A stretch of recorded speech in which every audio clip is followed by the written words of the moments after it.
sungguh menyedihkan menurut saya. Saya kaget dapat informasi dari Tuhan. Ya, kuatkan keluarganya, kuatkan istrinya, kuatkan anak-anaknya. Hanya itu yang bisa saya panjatkan pada Tuhan sebagai sesama hamba Tuhan. Itu yang saya mau beritahu buat kita Bapak Ibu Saudara. Kalau kita mengejar perkenanan Tuhan, kalau kita cari target kita untuk berkenan pada Tuhan, saya percaya janji Tuhan bilang Tuhan menetapkan langkah-langkah kita. Dan kalau Tuhan yang menetapkan langkah-langkah kita, di sana, di depan sana, tidak ada kegagalan. Amin. Pasti, karena Tuhan yang menetapkan langkah-langkah kita. Tuhan membimbing, kata firman Tuhan, Tuhan membimbing kita ke jalan yang harus kita tempuh. Lalu kemudian dikatakan firman Tuhan yang meneguhkan kita untuk menghadapi setiap perjalanan hidup kita. Itu orang yang berkenan pada Tuhan.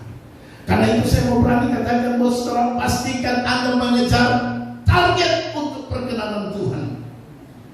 Kalau tidak saudara, maka saudara akan berjalan sendiri tanpa Tuhan menetapkan langkah-langkah kita. Kita akan berjuang dengan mati-matian saudara. Dan endingnya kita tidak akan pernah melihat perbuatan tangan Tuhan yang luar biasa. Haleluya. Tapi saya mengucap syukur pada Tuhan melihat jemaat di tempat ini. Haleluya. Benar-benar Tuhan menetapkan langkah-langkah. Amin. Haleluya. Di mana Tuhan menyatakan kebaikan dan kemurahan-Nya saudara bagi kita semua. Sekali lagi saya mau beritahu, target kita di bumi ini mencari perkenanan Tuhan. Amin. Kejar itu saudara. Biar itu menjadi tujuan hidupmu. Anak-anak muda dengar, kalau kau mau masa depanmu bahagia, masa depanmu ada, masa depanmu dijamin oleh Tuhan, kejar perkenanan Tuhan. Kenapa? Kalau kita berkenan pada Tuhan, yang pertama untungnya Tuhan menetapkan, Tuhan membimbing jalan kita. Tuhan menguatkan, meneguhkan saudara dan saya di dalam menjalani hidup ke depan. Dan saudara akan lihat Tuhan berperkara. Haleluya. Yang kedua, perhatikan saudara, dikatakan firman Tuhan, apabila ia jatuh, tidaklah sampai tergeletak, sebab Tuhan menopang tangannya. Haleluya. Saudara, yang kedua, kalau kita berkenan pada Tuhan, bukan kita tidak bisa jatuh. Kalau kita mengejar perkenanan Tuhan, bukan kita tidak ada masalah. Kalau kita berkenan kepada Tuhan, bukan pencobaan tidak akan datang. Kalau kita berkenan pada Tuhan, ujian pasti datang. Tapi dengar baik, Alkitab berkata, kalaupun kita jatuh tidak sampai tergeletak. Perbedaan orang yang berkenan pada Tuhan dan yang tidak berkenan pada Tuhan ada di sini. Orang yang tidak berkenan pada Tuhan, kalau dia jatuh, parah. Haleluya. Dalam bahasa Indonesia sehari-hari dikatakan begini, kalau orang berkenan pada Tuhan, kalau dia jatuh tidak luka parah. Tapi kalau orang tidak berkenan pada Tuhan, lukanya parah. Amin. Betul tidak? Coba baca dulu bahasa sehari-hari. Kalau saya tidak salah, ya. Ada? Silakan baca ayat itu. Ayat 24. Bila ia jatuh, bukan tidak jatuh. Kita bisa saja jatuh karena pencobaan, tantangan, masalah, persoalan. Terus dia tak akan luka parah. Dia tidak akan luka parah. Sebab Tuhan memegang tangannya. Karena Tuhan memegang tangannya. Artinya kalau saudara dan saya tidak berkenan kepada Tuhan, dipastikan kalau kita jatuh pasti luka parah. Amin. Haleluya. Karena itu mari Bapak Ibu Saudara yang Tuhan Yesus kasih, mari kita kejar perkenanan Tuhan dalam hidup saudara dan saya, sebagai istri, sebagai suami, sebagai anak dalam keluarga. Mari kita kejar perkenanan Tuhan, supaya kalaupun ada tantangan datang dalam hidupku dan hidupku, karena memang kita harus jalani itu sebagai manusia yang masih hidup di dunia ini, pasti ada tantangan, pasti ada cobaan, pasti ada masalah. Tapi Alkitab berkata tidak akan tergeletak. Haleluya, amin. Kemarin saya dapat berita ponakan saya ditabrak motor. Saya bilang darah Yesus. Dan puji Tuhan, ponakan saya ditabrak motor kencang tabrak, tapi hari ini tidak apa-apa. Amin. Itu yang saya bilang, tidak luka parah. Haleluya. Ini kalau orang tua mengejar perkenanan Tuhan, dengar saya mau kasih tahu, anak-anakmu pasti aman. Amin. Haleluya. Kalaupun kecelakaan itu datang, ada tangan Tuhan yang memegang. Anda harus percaya itu. Tangan Tuhan akan menopang kalau kita mengejar perkenanan Tuhan. Jadi jangan jaga anak itu sama seperti Anda jaga barang apakah. Baru keluar sedikit sudah telepon. Di mana? Cepat pulang. Tuhan lebih tahu menjaga. Tugasmu cari perkenanan Tuhan. Tuhan yang jaga dia. Amin. Daripada kau jaga kau tak mampu. Ya. Kau tinggal kilo 10 bahwa dia di sini kau jaga. Kau jaga sudah. Tidak bisa sudah. Mending kita perkenanan Tuhan. Tuhan. Kejar perkenanan Tuhan.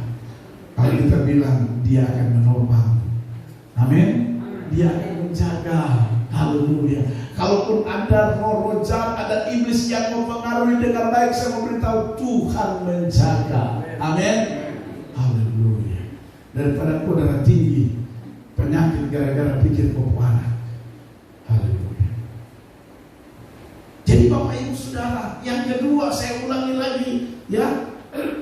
Apa yang akan kita dapatkan kalau kita berkenan kepada Tuhan? Yang kedua, Alkitab bilang apabila ia jatuh tidaklah sampai tergeletak. Ya, sebab tangan Tuhan menopang. Sebab Tuhan menopang tangannya, saudara. Tuhan pegang tangan kita. Haleluya. Makanya hidup ini saudara cari saja perkenanan Tuhan. Kau pasti akan lihat pertolongan Tuhan datang dalam hidup. Haleluya. Dan ini janji Tuhan. Ini firman Allah. Harus kita percayai, harus kita yakini saudara. Jangan sampai kita tidak percaya. Jangan sampai kita tidak yakin. Dengan baik saya mau beritahu, percaya firman Allah. Yakini apa kata Tuhan itu pasti akan terjadi. Karena firman Allah tidak akan pernah lenyap. Langit dan bumi dan segala isinya suatu hari akan lenyap, tapi firman Allah tetap kekal buat selama-lamanya. Amin. Beri tepuk tangan yang mulia bagi Tuhan kita Yesus. Haleluya. Haleluya. Yang ketiga, perhatikan saudara ayat 25. Ini orang yang berkenan pada Tuhan. Ayat 25. Dahulu aku muda, sekarang telah menjadi tua, tetapi tidak pernah kulihat orang benar ditinggalkan dan anak cucunya meminta-minta roti. Wow. Rupanya orang yang berkenan pada Tuhan, Alkitab berkata, saya simpulkan ayat 25, Allah tidak akan meninggalkan saudara dan saya. Allah tidak akan pernah meninggalkan saudara, anak dan cucu saudara. Allah tidak akan pernah membiarkan saudara, anak dan cucu saudara. Kalau kita hidup berkenan pada Tuhan. Amin. Dia tidak akan pernah tinggalkan, dia tidak akan pernah biarkan saudara, anakmu, bahkan sampai cucu-cucu. Kalau kita berkenan pada Tuhan. Haleluya. Sekarang ini banyak pendeta dipanggil pulang oleh Tuhan. Pendeta Yakob Nahuai dipanggil pulang oleh Tuhan. Ya, ada banyak di berita di GBI, ada banyak pendeta yang dipanggil pulang. Di Papua, pendeta-pendeta senior juga dipanggil pulang oleh Tuhan dari GBI. Tapi dengar baik, mereka tidak ada pendeta GBI yang dipanggil pulang oleh Tuhan, ya, yang mati menjadi kerugian. Rata-rata semua mati adalah keuntungan. Kenapa saya katakan pendeta GBI mati adalah keuntungan? Karena anak cucunya tidak susah lagi. Haleluya. Amin. Gembala dan pendeta telah mengerjakan, dan itu yang disebut dengan engkau telah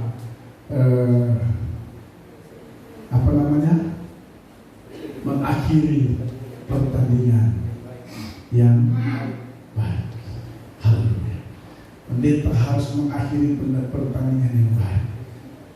Ya, istri, anak cucu lagi, anak cucunya tidak lagi harus menderita.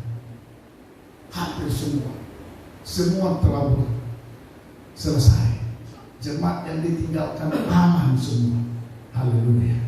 Makanya berdoa diri Al-Masih harus aman kalau Tuhan panggil gembalanya. Amin. Gembalanya masih sedang bertanding untuk gedung yang besar di depan sana. Haleluya. Saya berdoa, Tuhan, saya tidak mau tinggalkan jemaat sebelum saya amankan mereka beribadah dengan tenang. Amin. Jangan ibadah 2 kali, 1 kali saja. Berarti gedung harus besar. Kita ibadah 2 kali, karena kalau ibadah 2 kali selesai sudah ini. Kita bisa duduk berhimpit-himpit itu sudah. Karena yang masuk pertama begini, yang masuk kedua juga sama. Ya, kadang lebih banyak. Haleluya. Itu pertandingan iman. Haleluya. Jadi kalau saya sudah dipanggil Tuhan, itu yang disebut mati, hidup bagi Kristus. Mati adalah keuntungan. Haleluya. Jangan saya mati. Saya mati. Kalau saya mati, saudara, baru malam itu belum jadi, saya menyesal. Tinggalkan Pak Martin setengah mati urus barang itu. Haleluya. Sampai sudah menyerah. Kalau begitu saya tidak kuat lagi. Haleluya. Saya tidak mau jemaat bingung. Saya berjuang, Tuhan, itu pertandingan saya, dan saya harus menang atas pertandingan itu. Itu janjiku pada Tuhan. Haleluya. Saya pasti menang dalam pertandingan yang Tuhan percayakan kepada saya. Supaya jemaat puji Tuhan. Amin. Haleluya. Jadi saudaraku, Tuhan tidak meninggal orang yang berkenan pada Tuhan. Dia tidak akan pernah biarkan. Anda harus percaya bahwa orang yang berkenan pada Tuhan, janjinya dia tidak akan pernah membiarkan. Dahulu aku muda, kata Daud, sampai rambutku sudah memutih, sudah menjadi tua, dia belum pernah melihat orang yang berkenan pada Tuhan ditinggalkannya. Haleluya. Dia tidak pernah lihat, saudara. Belum pernah ada di depan mata dia orang yang berkenan pada Tuhan ditinggalkan oleh Tuhan. Tapi pasti Tuhan akan bersama-sama dengan dia. Haleluya. Ini sebuah pernyataan sekaligus pengalaman seorang pemazmur. Dan bukan saja itu, dia berkata, anak-anak orang yang berkenan pada Tuhan, cucu-cucu orang yang berkenan pada Tuhan, dia tidak biarkan, dia tidak tinggalkan. Bahkan dia tidak pernah melihat cucu dan anaknya itu berjalan terus minta-minta, kata firman Tuhan. Haleluya. Saya waktu baca sebelum Tuhan luar biasa. Karena itu harus cari perkenanan Tuhan.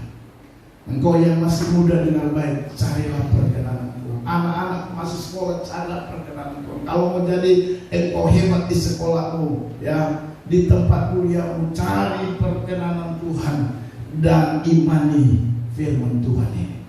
Imani janji Tuhan ini. Haleluya. Tapi bagaimana anak-anak, ya, melawan orang tua? Orang tua suruh A dia bikin B. Itu anak-anak sekarang, tapi puji Tuhan anak-anak di tempat dia tidak melawan. Amin. Tolong angkat tangan yang masih status anak yang masih sekolah. Ya, angkat tangan saja, tidak apa-apa. Ya. Haleluya. Cari perkenanan Tuhan. Jangan suka melawan orang tua. Ya, dengar baik anak-anak. Jangan suka melawan orang tua. Ya. Kalau orang tua bicara, dengar. Karena Alkitab bilang orang tua itu adalah harus kita hormati supaya keadaanmu baik dan engkau akan berhasil. Haleluya. Jadi dengar baik untuk anak-anak. cari perkenanan Tuhan. Kalau kau cari perkenanan Tuhan, Alkitab memberi jaminan Tuhan tidak akan pernah meninggalkan. Haleluya. Tuhan tidak akan pernah membiarkan kita, Bapak Ibu Saudara yang Tuhan Yesus kasih. Ya. Tuhan tidak akan pernah melihat sebelah mata. Orang lain boleh lihat kita sebelah mata. Orang lain boleh mencibir kita. Manusia boleh menghina kita. Tapi dengar baik, ya. Biasanya kalau kita cari perkenanan Tuhan, kadang-kadang kita dapat penghinaan. Dibilang sok suci. Haleluya. Dibilang kalau kita rajin ke gereja, kadang-kadang sedikit-sedikit gereja. Tapi kelakuan tidak berubah. Haleluya. Orang yang rajin gereja kelakuan berubah. Kelakuan tidak berubah. Apalagi orang yang tidak pernah masuk gereja. Kira-kira kelakuannya apa? Yang rajin masuk gereja, saya kau bilang rajin masuk gereja, tapi kelakuan tidak berubah. Lah bagaimana yang tidak pernah masuk gereja? Kelakuan berubah kan? Haleluya. Kadang-kadang kita dikasih kata-kata yang seolah-olah masuk di akal, padahal sebenarnya itu hanya apa? Hanya kamuflase saja. Haleluya. Ada yang bilang, mending saya tidak masuk gereja, tapi saya tidak bicara orang, daripada Anda masuk gereja tapi suka bicara orang. Mungkin kau tidak bicara orang, tapi kalau kau yang terlalu lebih parah yang lain. Jadi kadang kita mengukur satu kekurangan orang, padahal ini kekurangan ada banyak di sini. Diri sendiri. Haleluya. Itu sebabnya Alkitab tidak salah bilang, engkau cuma pintar melihat selembar di mata orang, tapi balok besar ada di matamu tidak kau lihat. Haleluya. Sementara mencari perkenanan Tuhan, saudara, tidak ada cara lain. Mencari perkenanan Tuhan tidak ada cara lain selain apa? Ya, salah satunya rajin beribadah. Amin. Karena kita bilang, jangan kamu meninggalkan pertemuan-pertemuan ibadah seperti yang dilakukan oleh beberapa orang, sehingga mereka jatuh ke dalam berbagai pencobaan. Orang yang tidak pernah ibadah jatuh dalam berbagai pencobaan. Tapi kalau orang rajin ibadah, paling tidak dalam ibadah, Filipi berkata, ya, kalau kita beribadah, di dalam ibadah itu ada apa? Ada nasihat, ada kasih mesra, ada apa lagi? Ada penghiburan, ada apa lagi? Ada macam-macam. Haleluya. Jadi dalam beribadah itu luar biasa. Ya, untungnya beribadah. Bahkan di dalam Paulus punya surat kepada jemaat yang di Efesus dan Filipi itu jelas. Dia menyampaikan tentang keuntungan orang beribadah kepada Tuhan. Karena beribadah kepada Tuhan mengandung apa? Janji. Dan janjinya bukan saja janji di dunia ini, tetapi janji yang di masa yang akan datang. Ada dua keuntungan kalau kita rajin beribadah kepada Tuhan. Ya, kita bisa menikmati janji Tuhan di dunia ini, tetapi juga janji di masa yang akan datang. Haleluya. Jadi Bapak Ibu Saudara yang Tuhan Yesus kasih, yang ketiga yang saya dapatkan dari ketika kita berkenan pada Tuhan, pentingnya perkenan Tuhan bagi saudara dan saya. Yang pertama saya ulangi lagi, kalau kita berkenan pada Tuhan, Tuhan akan membimbing jalan kita. Tuhan akan meneguhkan, menguatkan, menolong kita, ya, ke jalan di mana harus kita tempuh. Yang kedua, kalau kita berkenan kepada Tuhan, kita bisa jatuh karena masalah dan persoalan pencobaan. Karena itu harus kita hadapi, tapi dengan baik. Kita tidak akan tergeletak, tidak parah. Ya, kata firman Tuhan, luka kita tidak parah. Kalau jatuh mungkin goresan saja. Kalau gores itu dengar baik, ya, mudah sembuh, ringan pengobatannya, biayanya sedikit. Haleluya. Tapi kalau parah, bayangkan. Kalau parah, wah, ya, sudah lama sembuh, pengeluarannya besar, apalagi. Tapi kalau kita berkenan pada Tuhan, kita tidak sampai tergeletak. Yang ketiga, kalau kita berkenan pada Tuhan, Alkitab berkata Allah tidak akan membiarkan kita, Allah tidak akan meninggalkan kita, saudara. Haleluya. Saya mau kasih tahu, kalau Allah sampai tinggalkan kita, selesai hidup kita. Kalau Allah biarkan saudara dan saya, selesai hidupmu, Pak. Haleluya. Tapi kalau kita terus cari perkenanan Tuhan, maka yang ketiga yang saya temukan, Tuhan tidak akan pernah tinggalkan kita. Pengalaman Daud dari muda sampai tua, dia tidak pernah lihat orang benar ditinggalkan Tuhan, orang yang berkenan pada Tuhan ditinggalkan Tuhan. Anak cucunya tidak akan mungkin ditinggalkan oleh Tuhan. Tapi tetap Tuhan memberkati. Haleluya. Dan yang keempat sekaligus yang terakhir firman Tuhan saya, haleluya, ketika kita mencari perkenanan Tuhan, atau pentingnya kita berkenan pada Tuhan, yang keempat Alkitab berkata begini, tiap hari ia menaruh belas kasihan dan memberi pinjaman, dan anak cucunya menjadi berkat. Saudara, kalau kita berkenan pada Tuhan, ada 3 hal dari ayat ini yang akan kita jumpai. Yang pertama, kita akan suka memberi karena ada belas kasihan. Lihat orang, kita akan memberi. Ini orang yang berkenan pada Tuhan. Lihat orang susah, hatinya itu tidak tahan kalau tidak memberi. Ketika dia merasakan berkat, melihat orang susah, haleluya. Yang kedua, selain dia suka memberi, karena di situ ditulis belas kasihan, artinya dia ingin memberi. Haleluya. Yang kedua, bukan saja dia ingin memberi. Kalau ada orang datang minta pinjam, dia akan tolong. Tapi tolong yang Anda pinjam kasih kembali. Jangan lupa kasih kembali. Beda dia memberi dan dia kasih pinjam. Amin. Haleluya. Ini sudah lihat, kalau ada orang yang suka memberi, itu ciri-ciri berkenan pada Tuhan. Lalu kemudian dia, orang datang minta tolong mau pinjam, dia kasih. Haleluya. Cuma kadang-kadang kita pinjam, dia tidak tahu diri. Tapi tidak ada di sini. Di sini semua tahu diri kalau pinjam. Haleluya. Amin. Jangan fals sendiri. Perlu keyakinan. Amin. Begitu. Haleluya. Kadang-kadang begitu. Ini saya temukan luar biasa, saudara. Lalu yang ketiga, Alkitab bilang, anak cucunya jadi berkat. Haleluya. Kau akan lihat kau akan jadi berkat.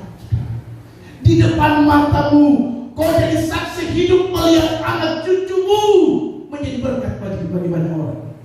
Dan itu sebuah kebanggaan sebagai orang tua. Haleluya.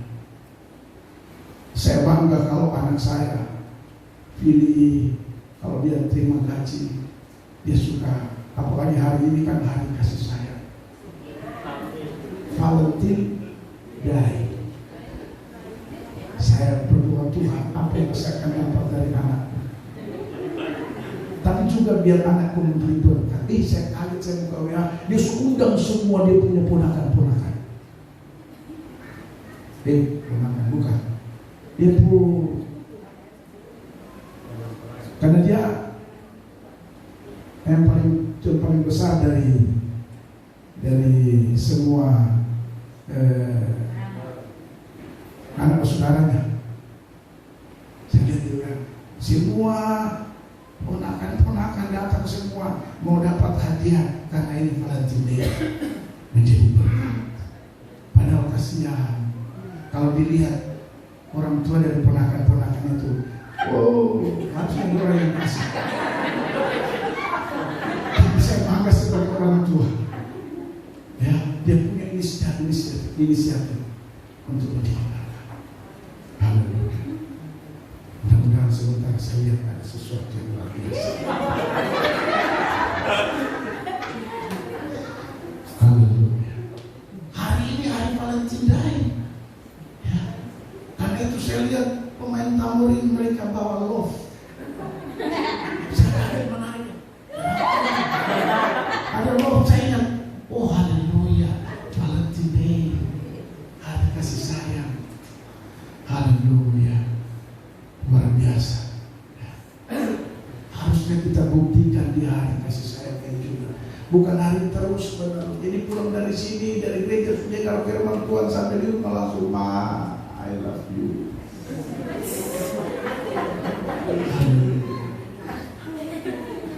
Begitu juga ibu pulang rumah, Pak, minta maaf itu. Kata saya bos.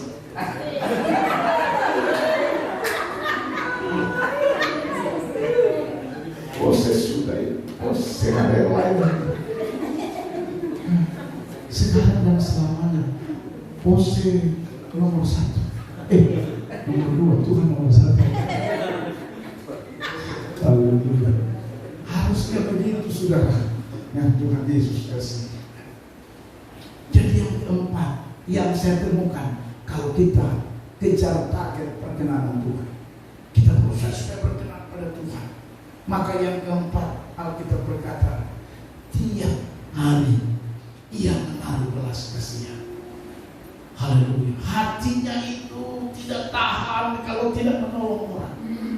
Ini orang yang berkenan pada Tuhan. Ya. Bukan justru sebaliknya cerita orang di belakang-belakang. Banyak orang Kristen sekarang begini.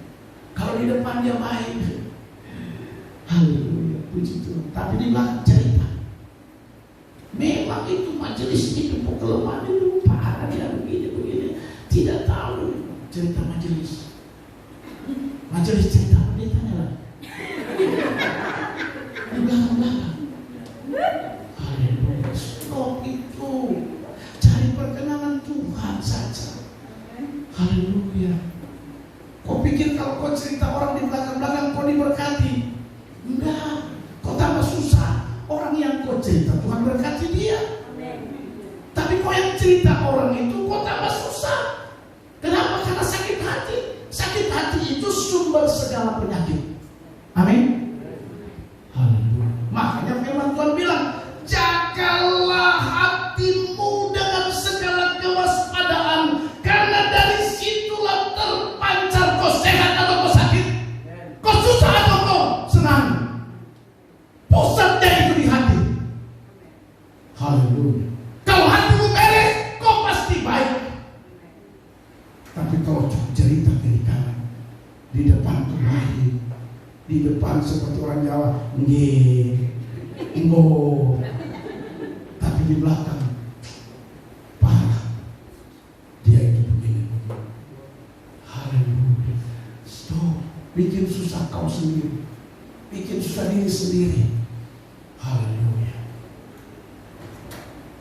Kalau kita cari perkenanan Tuhan, Bapak Ibu Saudara, yang keempat, saya ulangi lagi, setiap hari rasa berat kalau tidak menolong orang. Ada timbul belas kasihan dalam hatinya. Haleluya. Untuk mau menolong orang. Mungkin bukan saja menolong orang, mungkin dengan uang, bukan.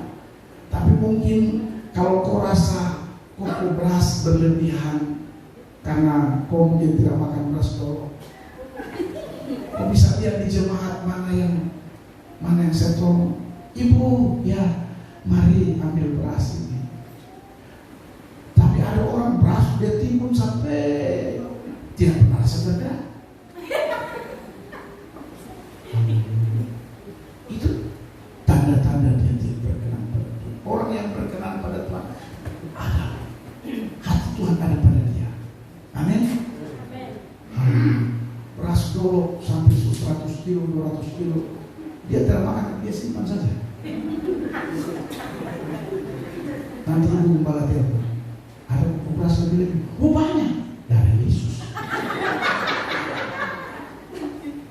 Tentu ibu gembala mau jadi agen. Jadi ibu gembala mulai si A, si B, si C. Kok kasih ini, kasih ini, kasih ini. Haleluya. Jadi tidak selamanya kita kasih uang. Ada apa saja, mungkin pisang kah? Waktu kau lihat potong pisang ada 10 sisir satu tangan, kau simpan sampai busuk-busuk di rumah.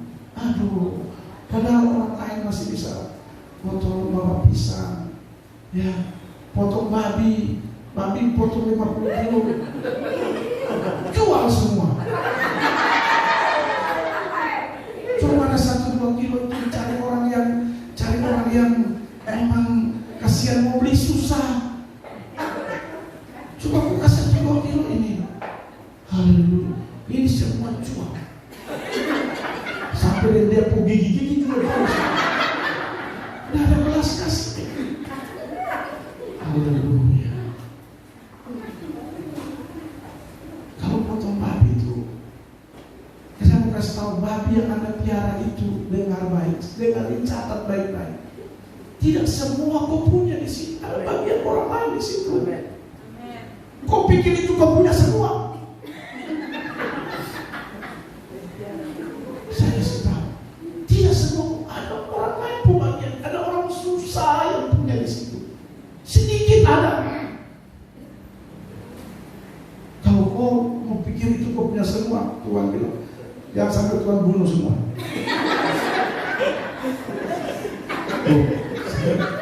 Saya bicara benar.